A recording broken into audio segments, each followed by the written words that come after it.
بسم اللہ الرحمن الرحیم۔ السلام علیکم۔ تقریب نکاح جاری تھی۔ نکاح خان نے دلہا سے اس کے نام پوچھ کر لکھا اور پھر اس کے والد کا نام پوچھا۔ دلہا اس سوال سے گھبرا گیا اور نکاح خان سے کہا، ہم دو ماں بیٹا ہیں، میں نے کبھی اپنی والدہ سے والد کا نام پوچھا ہی نہیں، اپنی والدہ سے پوچھ کر آتا ہوں، یہ کہا اور گھر چلا گیا۔ محفل میں موجود لوگوں میں سے کسی کو بھی اس کے والد کا نام معلوم نہ تھا۔ گھر میں داخل ہو کر اس نے والدہ سے اپنے والد کا نام پوچھا۔ والدہ بھی گھبرا گئی اور گمسم خاموش۔ دلہا نے کئی بار اپنی والدہ سے پوچھا اور آخرکار شدید طیش میں آ گیا اور غصے میں اپنی ماں سے نہ جانے کیا کیا بکتا رہا۔ گھر میں جمع تمام عورتیں بھی خاموشی سے ماں بیٹے کا مکالمہ سنتی رہیں اور حیران رہیں کہ آج تک یہ سوال کرنے کا خیال ہمیں کیوں نہیں آیا، جبکہ ماں بیٹے کی زندگی اسی محلے میں گزری ہے۔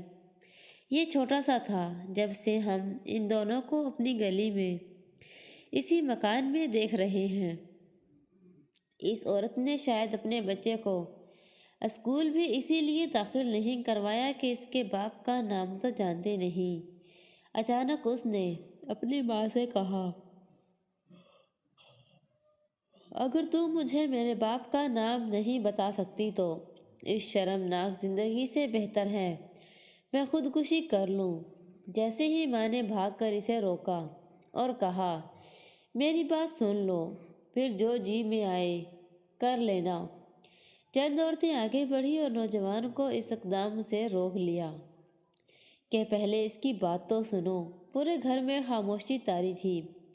سبھی اس عورت کے لب ہلنے کے منتظر تھے کہ وہ بولی، پاکستان بننے کے بعد ہمارے والد اور چچا، بھائیوں اور خاندان کے تمام مرد عورت ہجرت کر کے پاکستان کی طرف روانہ ہوئے۔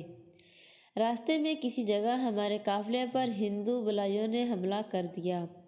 ہمارے مرد حضرات ٹوٹ کر لڑے، لیکن ان کی تعداد اور اسلحہ کی وجہ سے ہماری حفاظت نہ کر سکے اور سب شہید ہو گئے۔ لڑائی کے دوران میرے والد نے رات کے اندھیرے کا فائدہ اٹھا کر ہم عورتوں کو نکالنا چاہا، لیکن میرے علاوہ کسی کو بھی بچانے میں کامیاب نہ ہو سکے۔ میرے خاندان کی باقی عورتوں کا کیا حال ہوا میں نہیں جانتی۔ عورتوں اور مردوں میں سے کوئی زندہ بھی بچا یا نہیں مجھے کچھ پتہ نہیں۔ وہاں سے بھاگنے کے بعد میں انتہائی خوف زدہ حالت میں دن تو چھپ کر گزار دیتی اور رات کو اللہ کا نام لے کر اس راستے پر چل پڑتی جو روانگی سے پہلے ہمارے مرد حضرات آپس میں تذکرہ کرتے رہتے تھے۔ ایک رات سفر کے دوران میں نے کسی جگہ پر ایک بچے کے رونے کی آواز سنی۔ آگے جا کر دیکھا تو کئی لاشوں کے درمیان ایک شیرخوار بچہ پڑا رو رہا تھا۔ میں نے اسے اٹھایا، سینے سے لگائے سفر کرتی رہی۔ آخر کار میں پاکستان پہنچ گئی۔ مہاجر کیمپوں میں کسی جگہ بھی مجھے اپنے خاندان کا کوئی فرد نظر نہ آیا اور یوں میری دنیا صرف میرے اور اس بچے تک محدود رہ گئی۔ میری عمر کم تھی اور ابھی میری شادی بھی نہ ہوئی تھی۔ اپنی باقی زندگی میں نے اس بچے کی خاطر تنہا ہی گزار دی اور آج وہ بچہ میرے سامنے کھڑا ہے۔ اب بتاؤ، رات کے اندھیرے میں لاشوں کے درمیان سے اٹھائے گئے بچے کے والد کا نام مجھے کون بتاتا؟ بچے کا نام تو میں نے خود سے رکھا ہوا تھا۔